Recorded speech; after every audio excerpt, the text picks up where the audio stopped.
Greetings Ventures, this is Lorne and I'll be your guild advisor for this video. DanMemo, or Danmachi Memoria Freeze, has just recently hit its 1-year anniversary in North America. It's hard to believe, but we finally hit that 1-year point since the game launched last year on March 30th. The game has changed quite a bit from that 1-year tenure, adding a ton of new characters, collaborations, and of course features like the casino, the ability to upgrade equipment, and the Familia system and Familia-oriented events. I made a guide during the launch of the game to help players have a basic understanding of the game, but by this point it's become pretty outdated. So, with this video, I aim to help players just getting into DanMemo in 2019, as I predict we'll see many more new adventurers hopping in with the recent Data Live collaboration event, the Danmachi movie Heir to Orion, of which we are still waiting for a Western release date, and of course, Danmachi Season 2 coming this summer. This video will skip through the tour of the general UI, but I feel the game itself does a sufficient enough job of guiding you through basic play. I'll be giving you some general tips on the systems of the game, and making sure you make the most out of your time when it comes to maximizing the growth of your units, equipment, and iris gain. When you initially launch the game for the first time, you are taken to a rookie gacha in which you can actually continuously keep redrawing until you get a character you like. Unit rarity is divided between 2 to 4 stars, with 4-star units being the strongest. You'll notice them right away as they are decorated with a rainbow border. I suggest to at least keep re-rolling with the single draw until you do get a rainbow bordered unit, but the pool of characters you can get from this is rather limited. Royal Elf Bavaria is a good starter unit due to being one of the few 4-star healers, as well as Heroic Liara's Eyes being a decent physical attacker. These units are a little outdated when it comes to the more competitive game modes, but they are good for carrying you through the initial story quest. When you do make your account, however, it is very important that you go into the import settings and either bind your Facebook account or create an import code and password in case your app stops functioning correctly, gets uninstalled, or if you break or lose your phone or tablet. It's no fun losing an account you poured hours of time into, and spending an extra minute can prevent that from ever happening. Make sure you do this. The game will introduce you to a set of tutorial-type quests called Rookie Missions, which will slowly introduce you through the basic gameplay systems. You'll end up doing a lot of story quests to unlock other game modes like the blacksmith and the arena. Make sure you do these rookie missions, as you'll get a 4-star unit ticket and improve your pool of characters. After completing the rookie missions, you'll be able to tackle on advanced missions and later on, expert missions, which also give very good rewards. There are 3 different game modes in arena that you'll need to play through to complete the advanced and expert missions, and they are called War Game, Record Buster, and Monsterphilia. In Wargame, you'll be able to compose a team of 6 adventurers and assist and fight against other players' teams. Keep in mind that this is not in real time. You'll be facing against a copy of another player's team, and fights play out automatically with the units behaving in the style of your choice. There are priority settings such as Attack All, Buff, and Heal. Even if you are new, make sure to play Wargame as much as you can, since you'll get awards like Iris based on your ranking, which can be used to draw more characters via the gacha. Remember, your battle passes refresh based on time, and you can always test your teams by following other players and selecting Trial Battle. In Record Buster, you'll once more be creating a team to tackle on a boss, at the moment either Otaro or Bavaria, and try to survive for 15 turns while also dealing as much damage as possible. Survival and damage both affect your score, and the higher your score, the greater the rewards. Based on where you rank within the server and rank reward, you'll be awarded a respective amount of Iris. My most 2 recent Record Buster videos, one for each boss, Bavaria and Otaro, contain information still relevant for current Record Busters. Please check out those guides for questions concerning Record Buster. I also might make an updated guide in the future. Record Buster and other boss fights usually have enemies that will cast ailments like Stun, Sleep, or Seal on you.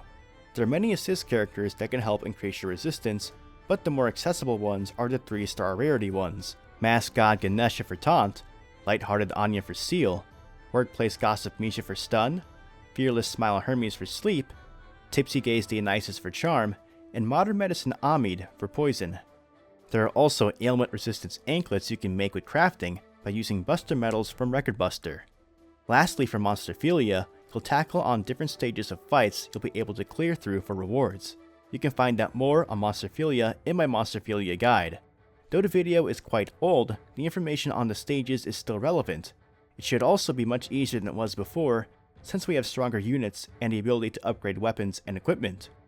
Both the arena game modes, Record Buster and War Game, usually last about a week, but make sure to participate in them every day, since you'll get Iris rewards for doing a daily Record Buster attempt and for playing at least 5 War Games every day. Speaking of dailies, every day you'll have 5 regular daily missions you can complete to earn 10 Iris, as well as other separate rewards for completing the individual steps. Make sure to do these every day, and your resources should be increasing at a steady pace. Remember that you can do any story, Falna, and Auxilia quests to meet the requirements. If you don't want to spend too much stamina, you can just do the low-cost, easy difficulty quest. With the upgraded character quest, leave a unit you know you won't be using, like a 2 or 3 star unit under-leveled, and every day, slowly upgrade your level or status board to meet the daily quest requirement. Also remember that you'll get Iris rewards for upgrading your characters, like when they reach rank 6, level 60, as well as for every limit break. While we're still in the guild tab, make sure to check the time limited tab during events and of course when doing Record Buster and War Game. There are many missions that give rewards for reaching certain milestones when collecting event currencies from completing event quest. Remember, when farming these currencies, that the best quest to typically do is the highest difficulty quest possible. Also remember to clear out the event shop of items like hero medals and flame amulets that can be exchanged in the special exchange shop, or prison bonds that can limit break your characters. There's also items like gnome tickets, which can be spent in the gnome ticket exchange shop for items like star bonds that are used to limit break time limited characters like the Data Light collaboration units and some holiday units. And of course, there are also items like 2-star character single tickets, stones for upgrading your Familia's level, materials for upgrading your equipment, and Falna for upgrading your units. A typical rule of thumb is to prioritize the hero medal and flame amulet if available, then gnome tickets. Then try to buy everything that has limited stock before buying anything that has unlimited stock. Unless of course you know that you'll be able to farm enough currencies in time. And I recommend that you farm these events a lot. One of the time limited missions has milestones for one of the currencies gathered in an event. Each time you reach this milestone, you'll get gnome ticket rewards. If you have enough stamina giving consumables like potato snacks, you should try to reach the final milestone to maximize the amount of gnome tickets you can acquire. The star bonds I mentioned that you can buy are hard to come by, but they're very important for upgrading your time limited units, especially if you don't plan on spending money to get extra copies of characters for limit breaking, or if you just have bad luck. Just make sure you don't try to complete those milestones in the first week of the event. Typically, an event can last up to 3 weeks, so you have time to make the most of your stamina that refreshes over time. During these events, besides the currencies, you'll also acquire medals used to roll in the event medal boxes. You'll get items like Falna, Auxilia books, and CP items which I'll explain later. While you're rolling for rewards, you'll occasionally get the grand prize, usually a 3-star ticket. When you receive this prize, you'll be able to reset the box to be able to roll for another grand prize. Always make sure to reset your box whenever possible. This usually continues for 15 rounds, then the grand prize becomes a hero Falna. You'll want to keep getting medals so you can get all the 3-star tickets, but you'll typically have more than enough medals if you're trying to reach the final gnome ticket milestone while farming the event quest. Even though the tickets you're acquiring are 2-star and 3-star single tickets, you are still able to get 4-star characters from them. That's why it's so important to try and accumulate all these tickets. Remember, you can always check what units are available from drawing in the gacha details on each banner. While you are drawing from the gacha, you'll encounter situations where you'll have acquired more than 5 bonds of a certain character, usually the 2 or 3-star ones. Anything beyond 5 bonds is disposable since you can only limit break a unit 5 times. You can sell these bonds by going into your inventory. 2 and 3-star bonds yield the white Cerios, while selling 4-star bonds yield Cerios and black Dolb. Only sell 4 stars if you know you'll never use them. Even then, it's good to hold off on selling them until you have enough Dolb to purchase something in the Cerios and Dolb shop. Regarding the Cerios and Dolb shop, I recommend only ever buying prison bonds with your black Dolb. Buying the 4-star tickets is a huge gamble because you never know what character you'll get, while with prison bonds you can choose to limit break any character you want. And limit breaking characters is more important than collecting every single one if you're trying to build a strong team. Remember that there are separate prison bonds for adventurer and assist characters. Down the list, there are purchasable 3-star and 2-star tickets. It's a good idea to buy all of these from the shop if you're able to, since there's always the chance of getting 4-star characters from the tickets. Remember that the items in the Cerios and Dolb shop reset on the 1st of every month, so make sure you buy those tickets before the month ends. And you might just want to buy those Arario souvenirs, since you'll be hard pressed to acquire them outside of the collaboration events, and they're really good for increasing your unit's CP levels.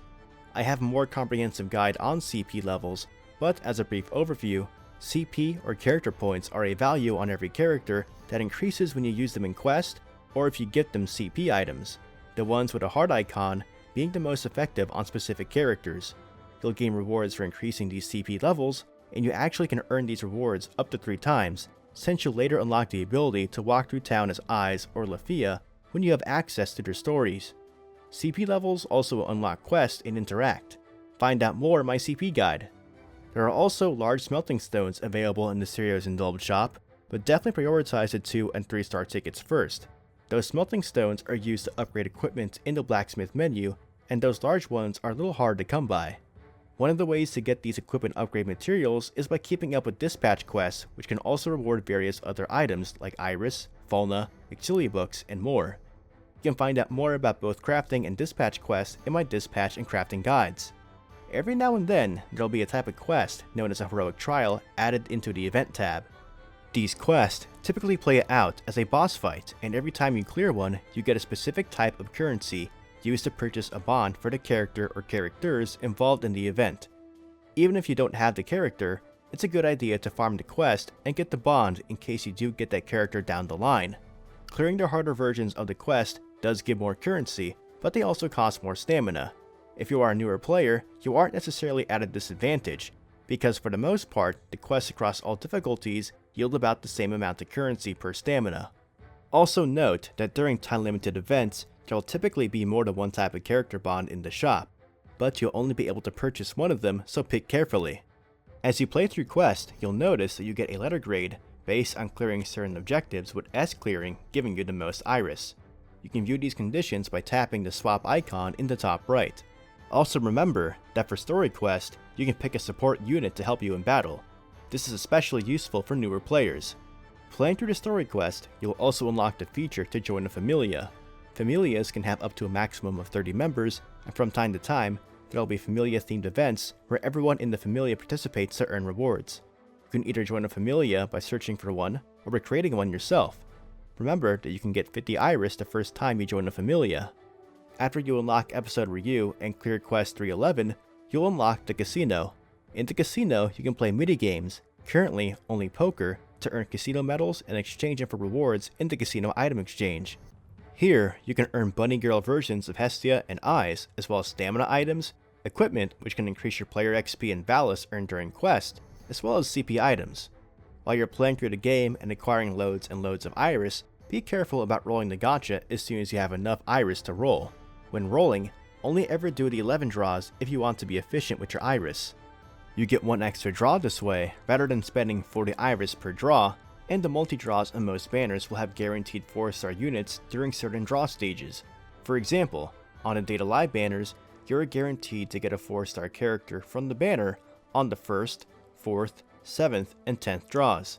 Because of this, if you want to play the game efficiently, it is best to save your Iris until you're able to do all the guaranteed rolls on a banner.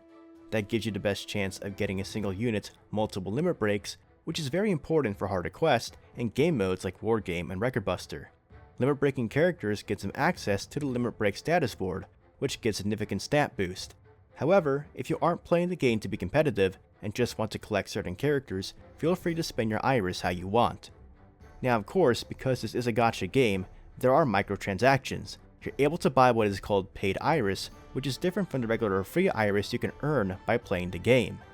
Paid Iris is used to roll on paid banners like character banners, which guarantee the character on the banner, as well as buy items in the paid Iris item shop, like bundles that have draw tickets and occasionally prism or star bonds. The absolute best paid money deal in the game is the Sears Lunchbox. It costs only $6.99 USD, and with that, you'll get 100 paid Iris, and for the next 30 days, every day, you'll get 100 stamina and 10 Iris. That adds up to 100 paid Iris and 300 free Iris over the course of the month, making it a much better deal than buying 300 Iris for 20 bucks, though remember that only 100 of that Iris is paid Iris, so keep that in mind if you're planning on doing a paid banner or buying something from the paid Iris item shop. Not everyone can afford to spend money on the game just to quickly improve characters or to do better in competitive game modes like Record Buster and Wargame, but don't let that affect your enjoyment of the game if you're here for the characters themselves and the DanMachi universe. Though I myself admittedly stress out from time to time to keep myself placing well in competitive game modes, I play DanMemo for the story and characters first, because I love the DanMachi franchise. There are some real gems in some of the event stories, as some of them are written by Fujino Omori-sensei, the author of DanMachi himself. I definitely think the stories in the game are worth experiencing, so please don't skip and forget about them if you have the time. Most of the quests in the game are even fully voice acted. Grand Day, Midsummer Lover's Tale, Winter Magic Miracle, and the current Data Live collaboration story are well worth reading.